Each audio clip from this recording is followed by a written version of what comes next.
Jika Anda diminta untuk memikat Chen Ping ke sini, seberapa yakin Anda? Qiu Tu bertanya. Qiu Tu berencana meminta saudara laki-laki Yao Mei untuk menemukan Chen Ping, dan kemudian membawa Chen Ping ke urat batu roh peri, dan akhirnya menangkap Chen Ping dalam satu gerakan. Balas dendam karena membunuh saudaramu harus dibalas. Meskipun Qiu Tu dikalahkan terakhir kali, dia sangat percaya diri kali ini karena Qiu Tu juga membawa Tuan Luan bersamanya kali ini. Master Luan ini adalah ahli formasi. Keduanya bergabung pasti lebih dari cukup untuk menghadapi Chen Ping. Tuan Qiu, tidak perlu memikat Chen Ping. Pembuluh darah batu roh peri ada di tangan kita sekarang. Apakah kita masih takut Chen Ping tidak akan datang? Prioritas utama kami adalah menambang batu roh abadi terlebih dahulu, lalu bersiap. Begitu Chen Ping datang, kami bisa menangkapnya. Saat ini, Qian Yue berbicara. Ketika Qiu Tu mendengar ini, dia mengangguk dan berkata, kamu benar. Orang ini pasti akan kembali ke sini untuk melihatnya. Kita hanya perlu bersiap. Tuan Luan, tolong bantu saya mengatur formasi di sekitar tambang ini. Selama Chen Ping kembali, kita harus menjebaknya. Jangan khawatir, Tuan Muda, tidak ada yang bisa melarikan diri dari lingkaran sihir yang telah saya buat. Tuan Luan berkata dengan percaya diri. Tuan Qiu, Chen Ping juga seorang ahli formasi dan mengetahui seni formasi. Qian Yue mengingatkan Qiu Tu. Meskipun dia mengetahui seni formasi, apakah dia masih bisa lebih baik dariku? Ketika Tuan Luan mendengar ini, dia mendengus dengan tidak senang. Ketika Qian Yue melihat ini, dia terlalu takut untuk berbicara. Lagi pula, dia tidak tahu apa status Tuan Luan di rumah Qiu. Dia sendiri baru saja bergabung dengan Qiu Mansion, jadi lebih baik jangan menyinggung siapapun. Master Luan adalah master formasi tingkat tinggi. Faktanya, orang lain bisa membandingkannya. Kamu hanya perlu mengarahkan orang untuk menambang batu peri segera. Jangan khawatir tentang hal lain. Kata Qiu Tu pada Qian Yue. Dimengerti. Qian Yue mengangguk. Tuan Luan mulai mengatur formasi, sementara Qian Yue membawa saudara Yao Mei dan beberapa biksu dari rumah Qiu untuk menambang batu roh peri. Adapun dua bersaudara, Yao Mei dan Xiong Kuo, mereka semua ditahan sementara. Chen Ping mulai berlatih secara tertutup di Xing Mansion. Dia memiliki banyak sumber daya, terutama persembahan 100 tahun dari aliansi iblis dan batu roh peri di tas penyimpanan Lota. Hal ini memungkinkan Chen Ping berlatih dengan mudah, dan teknik kondensasi jantung berjalan dengan cepat, memungkinkan kekuatan Chen Ping terus meningkat. Selama Chen Ping memiliki sumber daya yang cukup, dia dapat meningkatkan kultivasinya dengan sangat cepat. Suatu pagi beberapa hari kemudian, rumah Xing sepi, dan matahari menembus awan dan menyinari halaman.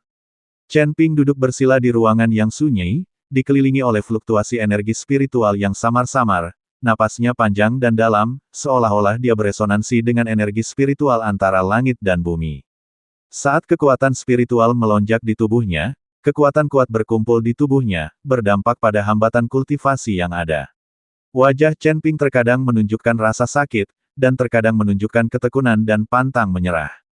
Jelas sekali, dia sedang mengalami momen kritis untuk menerobos ke alam Mahayana. Tiba-tiba, ruangan yang sunyi itu dipenuhi cahaya, dan badai energi spiritual yang belum pernah terjadi sebelumnya meletus dari tubuh Chen Ping, menerangi seluruh ruangan. Untuk sesaat, langit seluruh kota bis diselimuti awan gelap, dan sambaran petir mulai menyambar. Perubahan mendadak ini membuat banyak biksu di Beast City bingung, mengira ini adalah akhir dunia. Astaga, apa yang terjadi? Dengan kesengsaraan guntur yang mengerikan, mungkinkah seseorang menerobos ke alam abadi? Saya sudah lama tidak melihat kesengsaraan guntur yang begitu mengerikan. Pertama kali saya melihat kesengsaraan guntur semacam ini adalah ketika penguasa kota menerobos ke alam abadi. Mungkinkah orang kuat lain dari alam abadi telah muncul di kota binatang? Semua biksu mengangkat kepala dan menyaksikan bencana guntur di langit setebal ember yang berkedip di antara awan gelap. Apa yang terjadi? Xing Daorong juga keluar kamar. Jenderal Xing, seharusnya Tuan Chen yang akan menerobos ke alam Mahayana. Bai Cheng melihat ke ruangan tempat Chen Ping berlatih dan berkata, ini hanya terobosan ke alam Mahayana, bagaimana bisa ada gerakan seperti itu?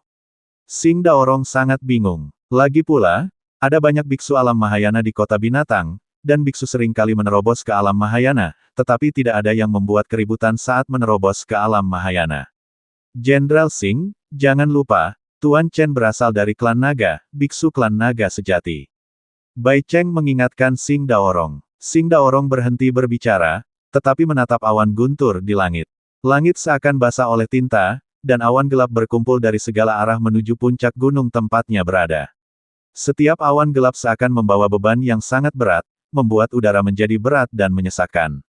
Di awan gelap, kilat dan guntur menderu, dan sambaran petir perak melayang seperti naga, menandakan bahwa bencana guntur yang belum pernah terjadi sebelumnya akan segera datang. Chen Ping tahu bahwa momen paling kritis telah tiba. Dia menarik napas dalam-dalam dan menutup matanya. Kekuatan spiritual di tubuhnya seperti sungai yang deras, berkumpul di dantiannya, membentuk kekuatan yang agung. Ia merasakan fluktuasi energi spiritual antara langit dan bumi, beresonansi dengan langit dan bumi, seolah-olah pada saat ini, ia menyatu dengan seluruh dunia. Saat sambaran petir pertama menembus langit, bencana guntur resmi dimulai. Itu adalah badai petir berwarna perak tebal, dengan suara siulan yang mengoyak udara, dan langsung mengenai kepala Chen Ping. Chen Ping mengertakkan gigi dan menggunakan tubuhnya untuk menahan bencana petir. Namun, ini hanyalah permulaan dari bencana petir. Segera setelah itu, lebih banyak bencana petir menimpanya seperti badai yang dahsyat, masing-masing membawa kekuatan untuk menghancurkan langit dan bumi. Sosok Chen Ping muncul dalam bencana petir. Setiap kali petir menyambar, dia merasakan sakit yang belum pernah terjadi sebelumnya, seolah-olah ada ribuan pisau tajam yang memotong tubuhnya. Tapi Chen Ping tidak mundur, dia mengertakkan gigi dan bertahan, menggunakan kemauannya untuk menopang tubuhnya dan bertarung sampai mati dengan guntur. Selama proses ini, tubuh fisik Chen Ping mengalami ujian yang belum pernah terjadi sebelumnya. Kekuatan kesengsaraan guntur meninggalkan bekas hitam hangus di kulitnya, dan beberapa tempat bahkan berdarah. Namun, kekuatan spiritual dalam tubuhnya terus-menerus memperbaiki luka-luka ini, dan setiap perbaikan memberikan lompatan kualitatif pada tubuh fisiknya. Lebih penting lagi, kekuatan mental Chen Ping juga telah disublimasikan di bawah baptisan Lei Jie. Ia merasakan kehendak langit dan bumi yang terkandung dalam guntur dan kilat, yang merupakan kekuatan primitif dan murni, seolah-olah itu adalah panggilan alam yang terdalam. Dia mencoba memahami kekuatan ini, merasakan misteri di dalamnya, dan membiarkan jiwanya beresonansi dengan langit dan bumi, sehingga mencapai keadaan transenden. Seiring berjalannya waktu, kesengsaraan guntur secara bertahap mencapai klimaksnya. Sambaran petir setebal naga raksasa jatuh dari langit, dan setiap sambaran cukup untuk menghancurkan sebuah bukit. Seluruh tubuh Chen Ping mendidih dengan energi spiritual, seolah-olah dia menyatu dengan guntur dan kilat antara langit dan bumi. Dia tidak lagi hanya bertahan secara pasif, tetapi mengambil inisiatif melawan guntur dan kilat dengan kekuatan petir, menunjukkan kontrol dan efektivitas tempur yang luar biasa.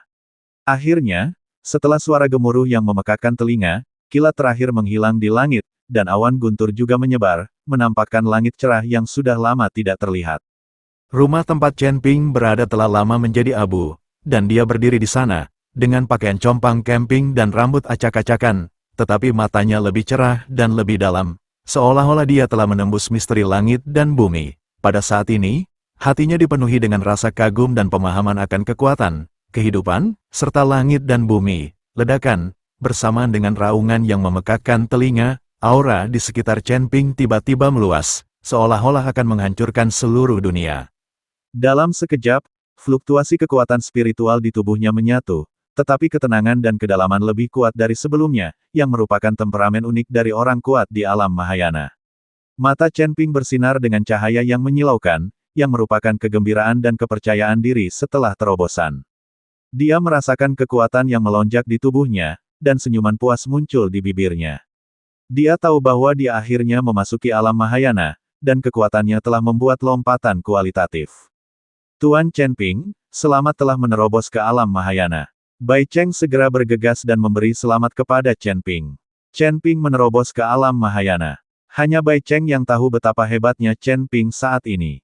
Meskipun dia hanya seorang kultivator alam Mahayana tingkat pertama, Chen Ping tidak akan pernah menganggap serius biksu alam Mahayana tingkat kelima saat ini. Xing Daorong juga buru-buru melangkah maju, tidak bisa menyembunyikan kegembiraannya dan berkata, "Rekan Daois Chen, keributan yang kamu timbulkan dengan menerobos alam Mahayana bahkan lebih hidup daripada alam abadi. Aku yakin akan segera ada rumor di seluruh kota Bis. Dikabarkan bahwa seseorang di rumah Sing kita telah menerobos ke alam abadi. Sing Daorong sangat bersemangat saat ini. Terobosan Chen Ping ke alam Mahayana sebanding dengan alam abadi. Jika ini membuat semua orang salah paham, alangkah baiknya jika seseorang di Sing Mansion mereka menerobos ke alam abadi. Dengan cara ini, tidak ada yang berani mengambil risiko dengan Sing Mansion mereka. Jenderal Sing bercanda, dia baru saja menerobos alam Mahayana. Dibandingkan dengan alam abadi, ia jauh tertinggal. Chen Ping berkata sambil tersenyum tipis. Chen Ping juga sangat senang bisa menerobos ke alam Mahayana. Jenderal Sing, saya akan mengajak Tuan Chen mengganti pakaiannya dulu dan mencucinya. Kata Bai Cheng. Saat ini, Chen Ping dalam keadaan compang camping dan tampak seperti baru saja disambar petir. Dia pasti perlu menyegarkan diri. Cepat pergi. Sing Daorong melambaikan tangannya dan berkata. Chen Ping mengikuti Bai Cheng untuk mandi. Saat ini, seluruh kota bis meledak. Khusus untuk dua rumah jenderal lainnya, jelas bahwa kesengsaraan guntur ini sedang menuju ke rumah Sing, yang membuktikan bahwa seseorang di rumah Sing telah menerobos ke alam besar. Tapi alam macam apa yang bisa menyebabkan bencana petir yang begitu mengerikan? Selain alam keabadian, alam apa lagi yang ada? Jenderal, bencana guntur ini memang sedang menuju ke rumah Sing. Tampaknya seseorang di rumah Sing telah menerobos ke alam besar. Di Qiu Mansion, seorang komandan berkata kepada Qiu Wanxing. Aku tahu, tapi alam macam apa yang bisa ditembus oleh bencana petir yang begitu mengerikan? Itu tidak mungkin alam transformasi abadi, kan? Maka Sing Daorong hanya berada di alam Mahayana tingkat 8. Bagaimana dia bisa menerobos alam transformasi abadi begitu cepat? Qiu Wanxing sedikit mengernyit dan berkata, Jenderal, mungkinkah Sing Daorong diam-diam mengundang tamu? Ada banyak tamu di rumah Sing. Bagaimana jika ada tamu alam Mahayana kelas 9 yang bisa menerobos? Seseorang berkata, tidak mungkin, bagaimana alam Mahayana tingkat 9 bisa menjadi tamu Sing Daorong itu? Terlebih lagi, hanya ada sedikit biksu di seluruh kota binatang, alam Mahayana tingkat 9. Jika tidak, kita bertiga tidak akan bisa melakukannya menjadi jenderal binatang buas. Kalian awasi Sing Mansion dan jangan memprovokasi mereka untuk saat ini. Kami akan membuat rencana setelah Tuer menambang cukup banyak batu peri. Qiu Wanxing tidak percaya bahwa seseorang di Sing Mansion telah menerobos ke alam abadi. Dimengerti. Komandan itu mengangguk dan berkata. Pada saat yang sama, di ruang pohon kuno di penjara, penguasa kota sedang berkonsentrasi pada latihan, tetapi dia juga terbangun oleh bencana guntur yang mengerikan. Seseorang telah mengatasi kesengsaraan guntur yang dapat mengganggu King Xiu saya.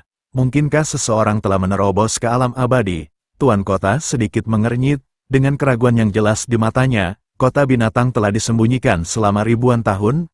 Dia tahu betul berapa level para biksu di seluruh kota binatang. Mustahil bagi seorang biksu untuk menerobos ke alam abadi secepat itu. Namun bencana petir barusan jelas bukan bencana petir biasa, dan mengganggu kultivasi saya. Jika itu adalah bencana petir yang dialami seorang biksu Mahayana biasa, dia tidak akan diganggu sama sekali. Sepertinya kita perlu mengirim seseorang untuk memeriksa. Tuan kota menghela nafas pelan, lalu perlahan menutup matanya.